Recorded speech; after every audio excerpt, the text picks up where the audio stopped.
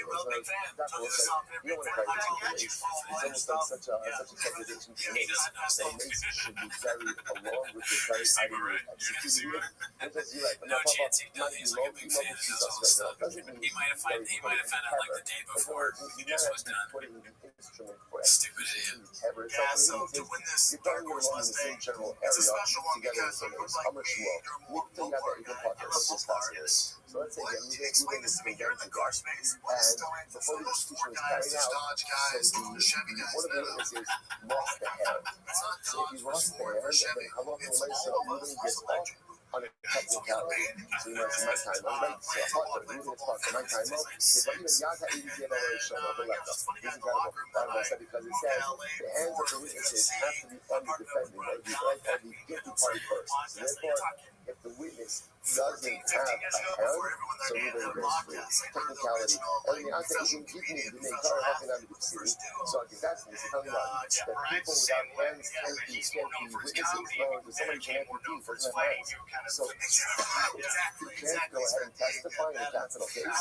Shiny husbands, I'm going to talk yaka and get shot at the No, the rules is like this. We talk about witnesses who do have hands at the beginning of the proceeding. No one understands the joke. They're like, so again, if they lost their hands before execution was carried out, then the accused or the guilty party gets off on a technicality. But that's not if they didn't have hands from the beginning, the testimony is fine. So the U.S. says, they come up and shoot your shiny yellow with the Rabbi story, shking with the Rabbi, how does it hard? So it's here's the problem. Here's the problem. So what about the following situation? Witnesses show up in another basis, right? Witnesses show up and they testify about the following. We are here to testify that in so-and-so person, Reuben was found guilty of killing Shimon, and so-and-so work as witnesses. So the showing up in the basis, talking about Reuben being found guilty filming myself, right? I never thought about pulling the camera up and be like, hey, we're going to change the brakes. I thought about, hey, we're changing the brakes. You know, this is what we're doing. However, you did what we just said. The witnesses have to be the ones who go ahead and carry out the It's funny to hear Papa just pray a lot about bullshit. Reuben's may be condemned based I mean, on it's just so funny testimony how he talks about around a different subject and now testimonies about the that subject. occurred You in know what I different mean? days. Which way Says, no, he's like, Chevy guys, Ford guys, Dodge guys. We're on that guys. We're girls. So he's not even talking about Chevy, Fords, or trucks. He's just mentioning your Mopar guys, right? Mopar guys. Yeah, that's kind of random. He just wants us to talk. So let's say, here's the solution to this entire We're all against discussion. electric. What's fascinating about this is, That's the main thing. Truck guys are watching like, what? this is quite a literal interpretation of this. Like, Electric you know, cars are amazing. not even Kia Bomba Show literally use that one. The witnesses, their hands have to be on him first.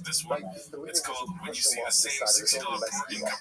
However, the Lord literally says, if one of the witnesses doesn't have hands, then what? Reuben goes free.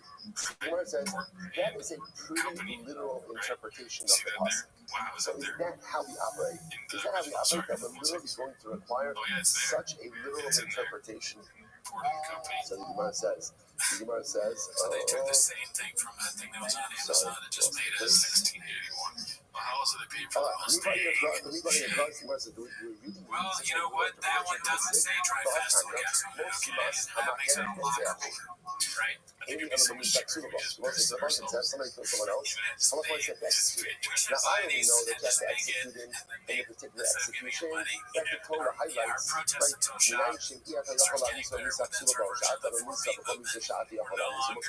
How do I know? Let's say someone's house is so this guy's zero. How do I know that if for some reason I can't administer the skill, that I kill it any of that time? Go back to that other guy. I'm also nice that even if This is how it is. If you like, that you you just execute are in a doing it different now. way. But if you go to the I'm not going to come when you up. realize that they're a tariff, so you make it yourself. What do you see from there? When you see them as a This is lot before the even if BG, something this says is your something, after the toilet, there's some right? latitude with the interpretation. Like, so, the Torah says that That's a good you're one. supposed to get That's a skila. good one. If you can't All get right, this skila, is you posted can only by give Panda herod. Panda 2 But you give 2021. herod. Brendan So owning you a see soy where boy that deep statement inside don't the have comments to of be his political post. necessarily Wait, is this part of your act? Right, Shiny still not husband, funny. so that's not a good lie. No, I That's think it's different. hard to Why? understand since you're Because your husband is less than most you must. And there's a lesson of the pasuk, right? And the lesson of the pasuk ultimately is most you must, which is a That more is Brendan general noticing statement. anyone that But it's doesn't not think anyway. So why don't you go shop's and learn funny out is from because this? Well, let this be the paradigm. Let this be the paradigm. for That even the Torah says something explicitly, it doesn't. How many people does he know? He's asking his wife to Explicitly log on and like his comments. Oh, dude, guys, have to be I understood fucking in own a this guy in the very comments. Can you like way. it? Like that, yeah, but Look at what he said. Look at so Rigma Mire, we should not be upset. The goal of our time is to the body that. Because in reality, the goal of our time